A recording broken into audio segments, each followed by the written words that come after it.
Who would have thought there was a way that you could close the deal without asking for the order? If you want to find out how that's going to happen, you may want to hang out right to the end. In the meantime, watch this.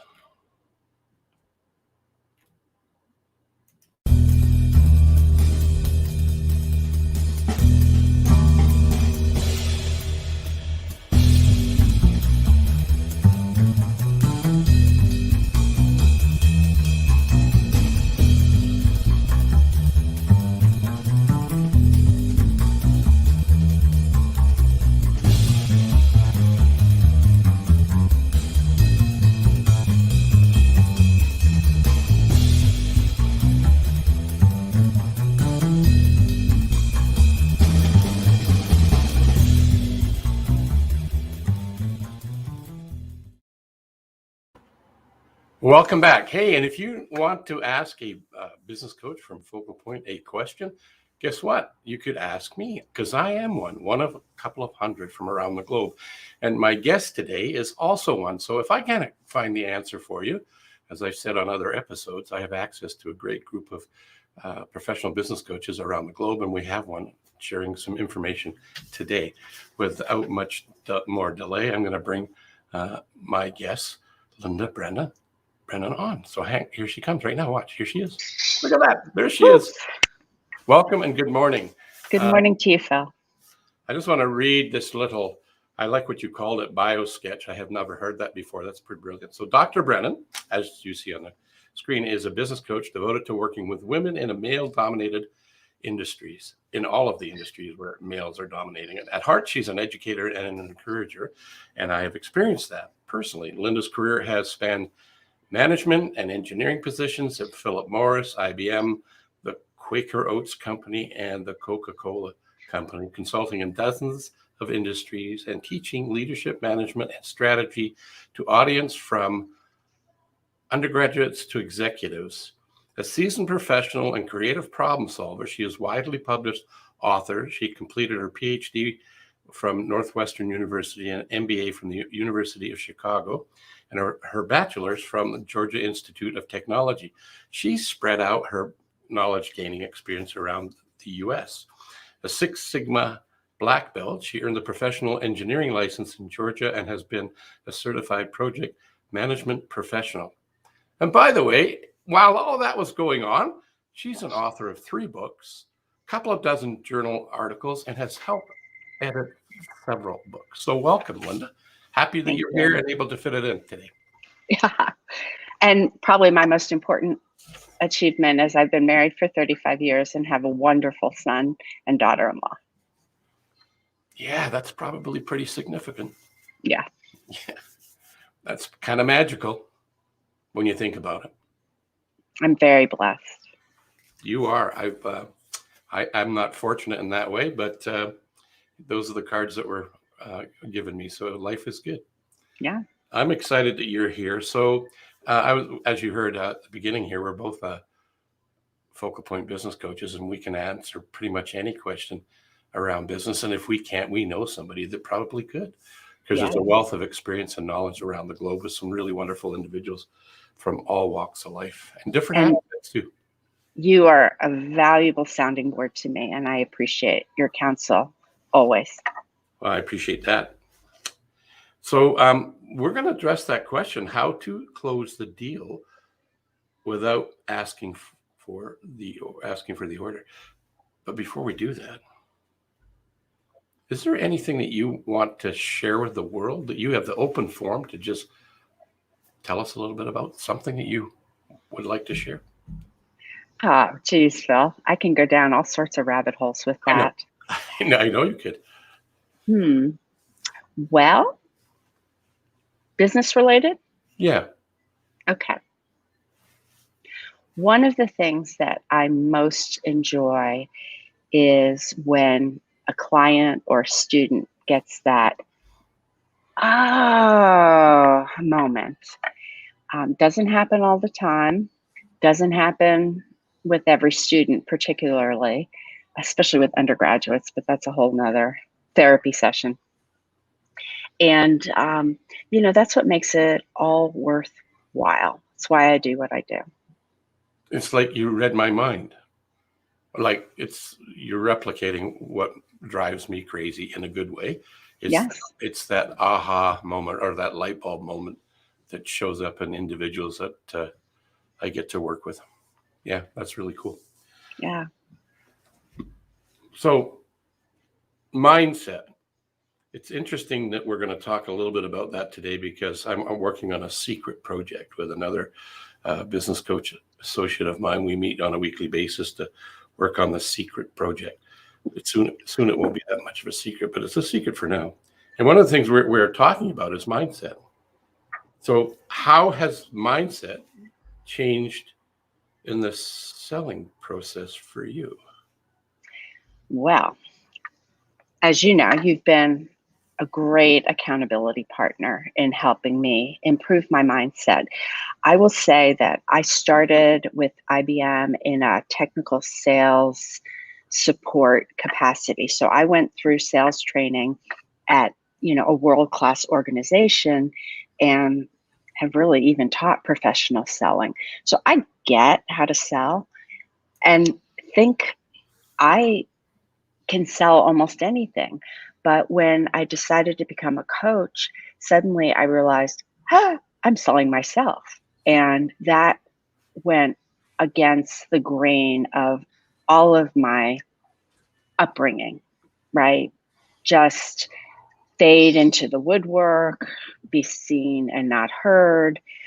And, just that kind of insecurity of, well, if somebody says no, or not yet, or I don't think so, not falling into a deep depression or taking it personally.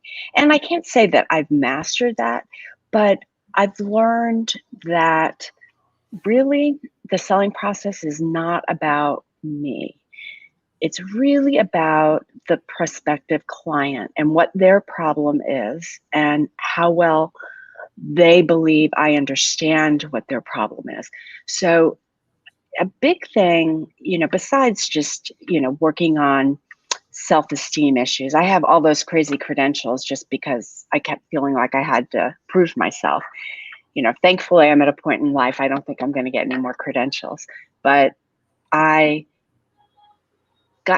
once I get out of my head and I really focus on the client, then it's not, their decision is not something I will take personally. I don't think that that's unique to you, which is good news. There could be many people that are listening into this that are challenged with a similar sort of mindset, pothole, hurdle, whatever you want to call it. Mm-hmm.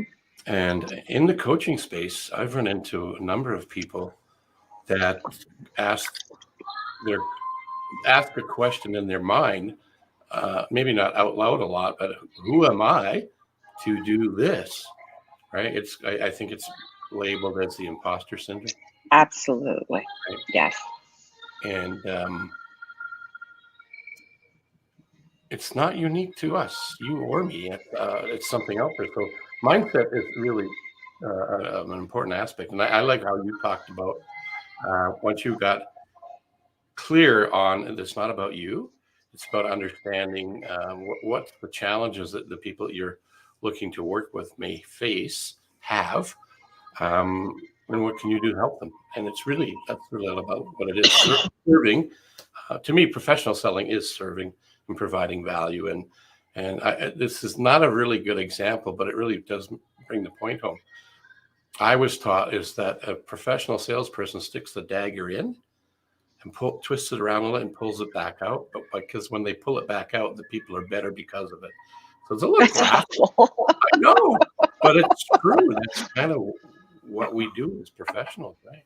Well, in my IBM days, we used to say that the marketing rep broke the glass and the systems engineer came in and swept it up.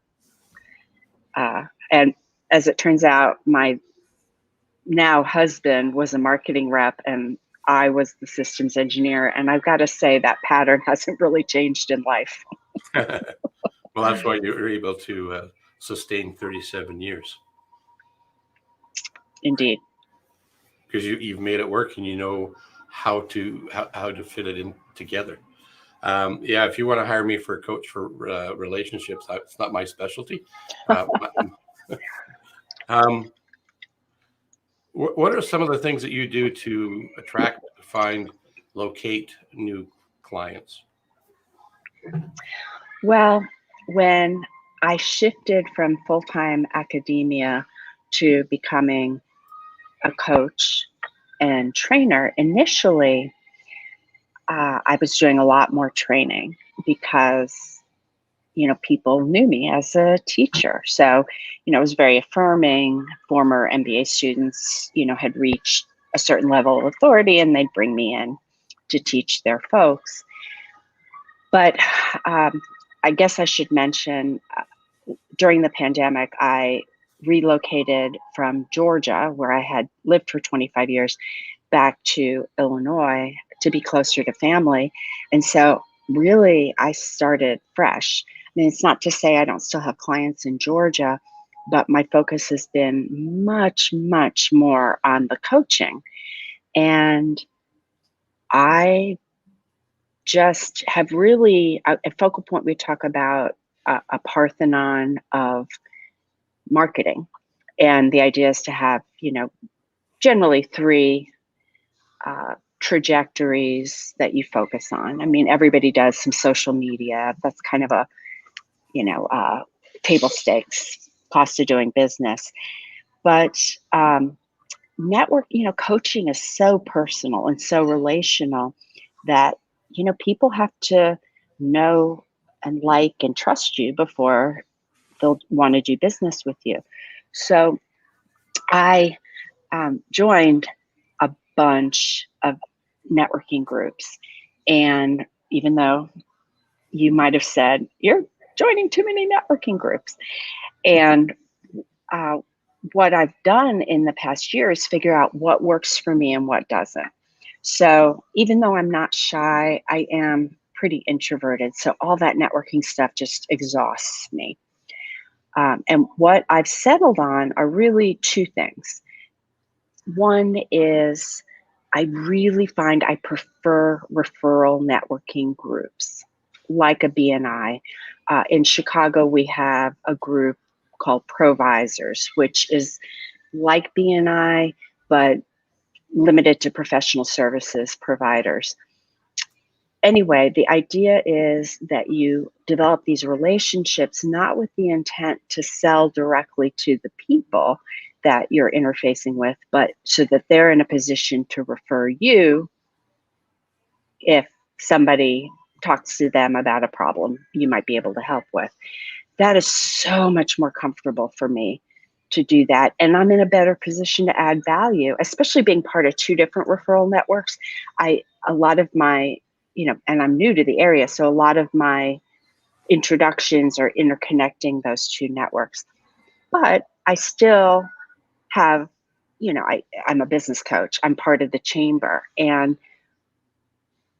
what I've decided to do is for those sort of general networking groups, I am either on a committee or, in the case of my local chamber, on the board, because that's the way you build relationships. I dread, the business after hours cocktail setup. I can do it. I don't think I'm horrible at it. I have good conversations with people, but generally those aren't fruitful, turn into business kinds of encounters for me. So the networking is a huge part of it. And I'm so thankful that there's even such a thing as referral marketing. One of the things I often ask for when I'm meeting somebody and they say, how can I help you? Is I ask for speaking opportunities, right? Because that's a way to build credibility and awareness. And, I've spent a lot of time on the platform, if you will, in front of an audience with the teaching. So, that's comfortable for me. And I have fun, pulling it all together and designing a presentation and meeting people that way. And the third one is that I've been using um, is what I've been calling referral coaching, which kind of builds on the networking. But this is essentially how I sell without asking for the order. So I don't know if you want me to get into that yet. Yeah, sure. Jump right in. It's part of what we're talking about today. Okay. So business coaching is interesting in a number of different ways. Very often, people don't say, oh God, I need a business coach, right?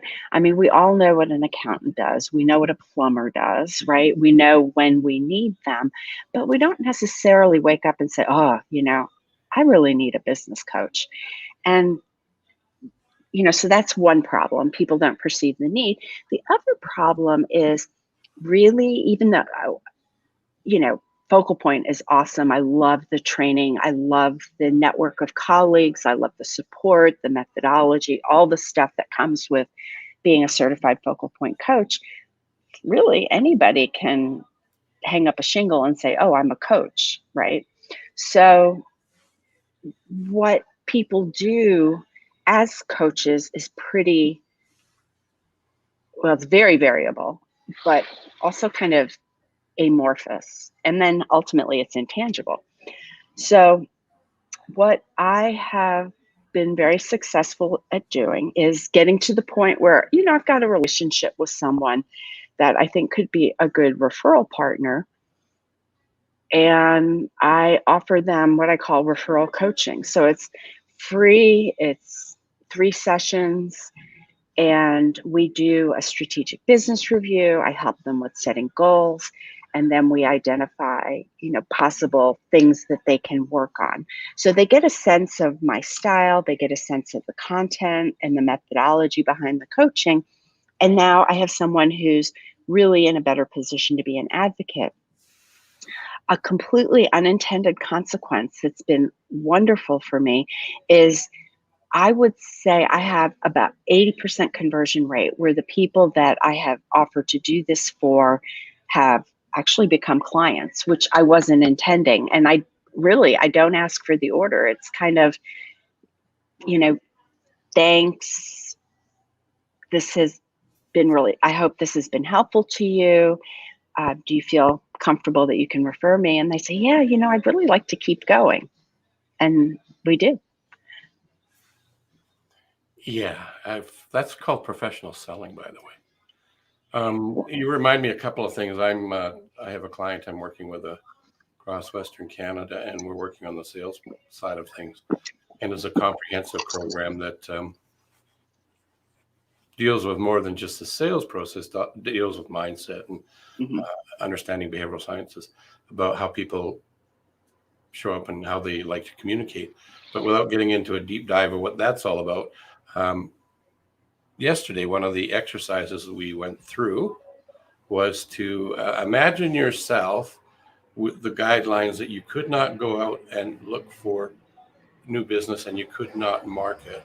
How would you continue to provide value and grow your sales community? And it's one of the things we have in our sales training program that caused the group of people that I'm working with to think a little bit differently about what they're doing, and reminding them that they already have a happy group of customers that they have not been nurturing as well as what they could have been. So that exercise got them thinking about that. And one of their action items when we get back in a couple of weeks to revisit this is to come back and report on what were the outcomes or the impact of leveraging their existing group of customers, their network, and getting a warm introduction to somebody else, or to whether that be inside the company they're already dealing with or outside of the company. And so we'll see what happens. If they do it, which I believe they will, I think they'll be pleasantly surprised with how easy it was to increase their value to their customers and the effectiveness in their moving and growing their and exceeding their budgets on a monthly, quarterly basis. So I'm looking forward to seeing what happens with that, and which really ties into the networking side of what you just talked about. Yes. And it's a lot easier and less stressful because you're dealing with people in a different sort of mindset, which is the first question we talked about in the session today. I have another question though. What is your most successful strategy in and around selling for you? What's worked best for you? I would say the referral coaching. Okay. That really takes it to the next level of a relationship. And it's fun, right? I mean, I like what I do. And, some people might feel that it's time intensive, but I view it as an investment. And, for the most part, it pays off. Even folks, the handful of folks who haven't continued with me, they're still a strategic alliance. And, there's something, okay, I'm going to get academic on you. There's research has shown there's something called a reciprocity bias. So, the basic idea is if you do something for someone, they feel this cognitive dissonance of wanting, they owe you, right? So,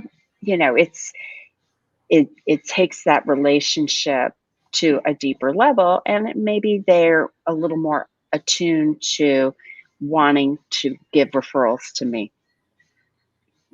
Totally, absolutely.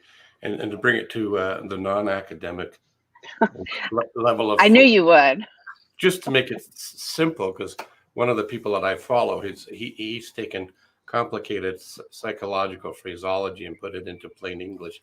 Those series of books, Dummies, Real Estate for Dummies, Selling for Dummies, Cooking for Dummies. Well, he never did any of those, but he did the same sort of thing in his teaching. Systematic desensitization is a mouthful to say, but I think that's worse than the reciprocity bias. It is, but I'm just suggesting that those are important things to know. Yes. But there's another way to understand it. Flick back, flick up. Who would remember? That's easy to say. Flick back, flick up. I don't know. It sounds profane. If you want to know what that's all about, how to make yourself get more stuff done, I can help you with that. All right. The reciprocity, though, I want to dumb this down.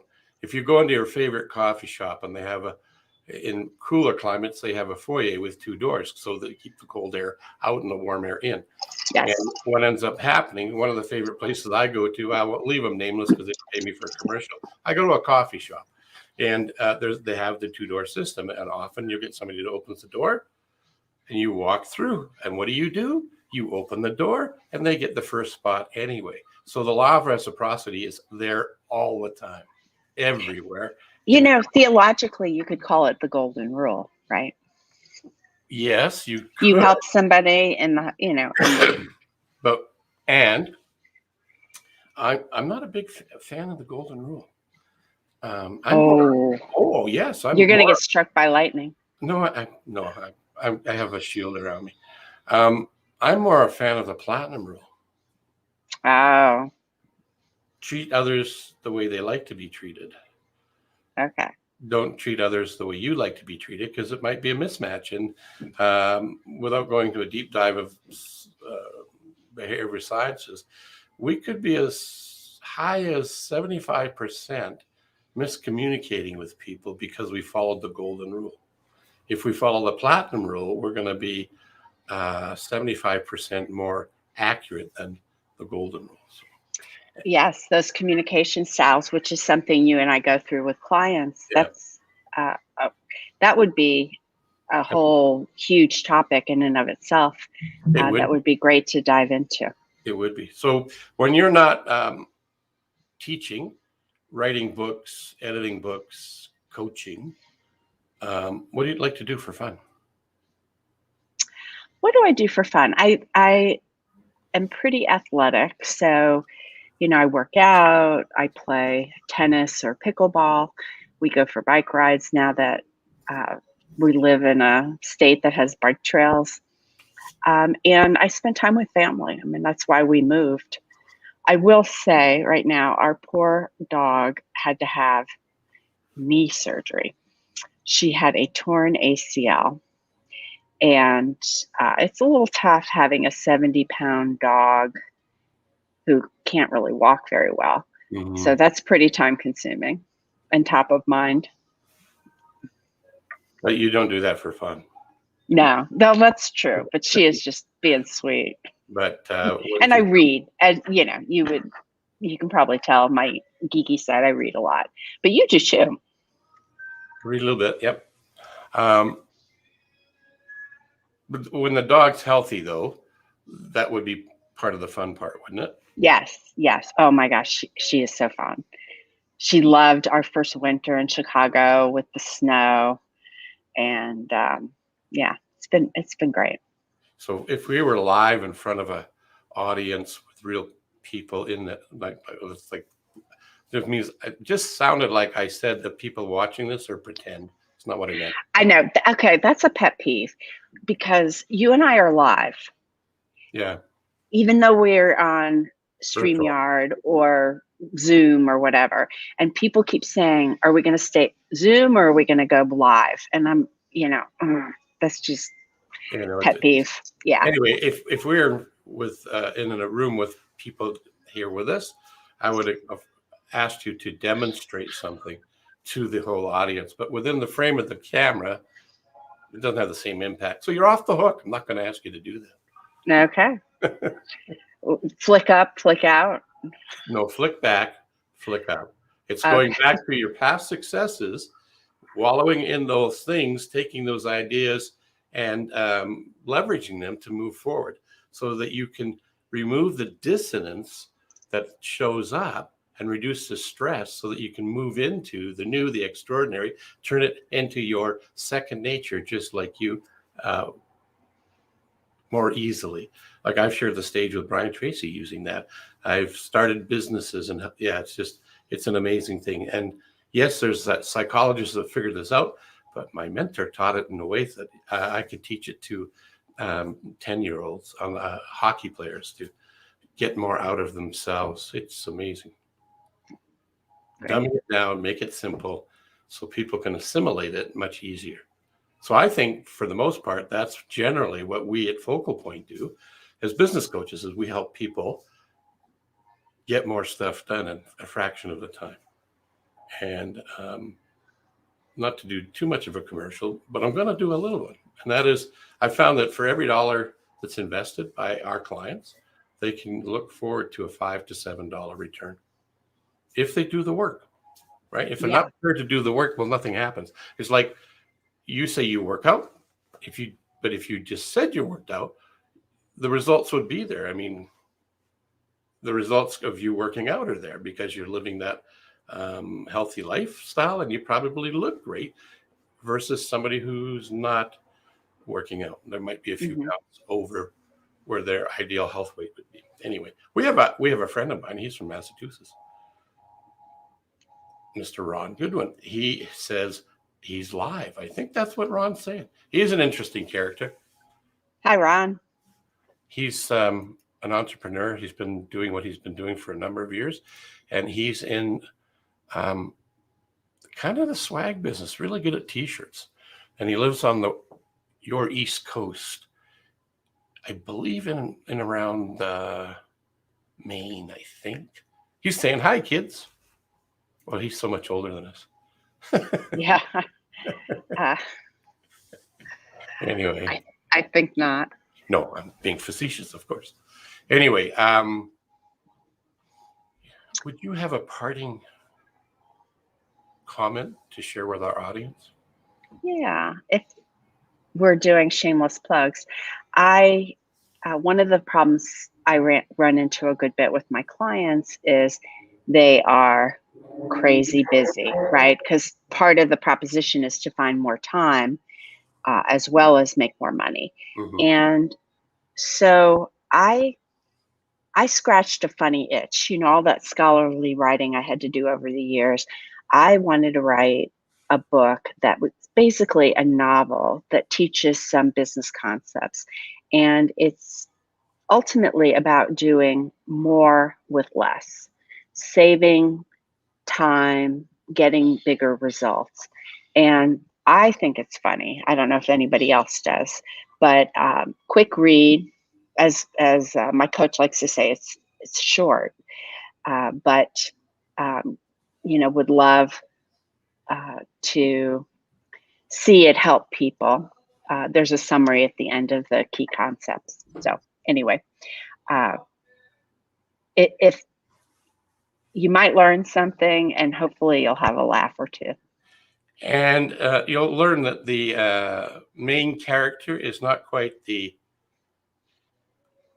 bitch that she starts out to be. Anyway, and yes, that's a kind of a personal journey, as well as she's stuck in purgatory, helping God improve the throughput, basically doing more with less, because the baby boomers are clogging up purgatory. Yeah, that's quite interesting. So the name of the book is, it's streaming at the bottom. How can we get a hold of Linda? Well, great question, audience. You could email her right there, or you could go here. That's her website to find out more about her. Well, Phil, thank you so much for inviting me to chat with you. It's just always a delight to bounce ideas back and forth. You are very welcome. And a parting statement to the audience who's watching. If you're watching this live, thank you for being here. If you're watching this on the replay, if you could put #replay, it's always nice to know who's had a look. If you've got some feedback or comments, you could shoot with a guy. My contact information was right up above me. It's phil@coachphil.ca. Quite simple to remember. I did that on purpose for me, as well as everybody else. As well, if you look at Linda's, no disrespect, Linda, it's quite long. So I tried to simplify it. So that's what I've done. Yeah, I'm just going to end the show, and we'll catch up with you in a minute, Linda. Okay. Yeah, so if you're watching this through the live, thank you again for being here. If you could subscribe to my YouTube channel, that would be greatly appreciated. If you know of somebody that has a story that you would like to be heard by others around the globe, let me know. Send me a note. Send it to phil@coachphil.ca. Happy to explore the possibilities and fit them into the schedule. And I want to share one other thing before we leave, and that is this. One of my mentors taught this to me. It's wonderful, and it is spelled correctly, because the U is so much larger than an O, and the O doesn't spell you. It doesn't represent you very well, and the U does. So remember, you are wonderful. Now go act like it. With that, have a great, wonderful weekend, and we'll see you on the next episode of the Business Renovator.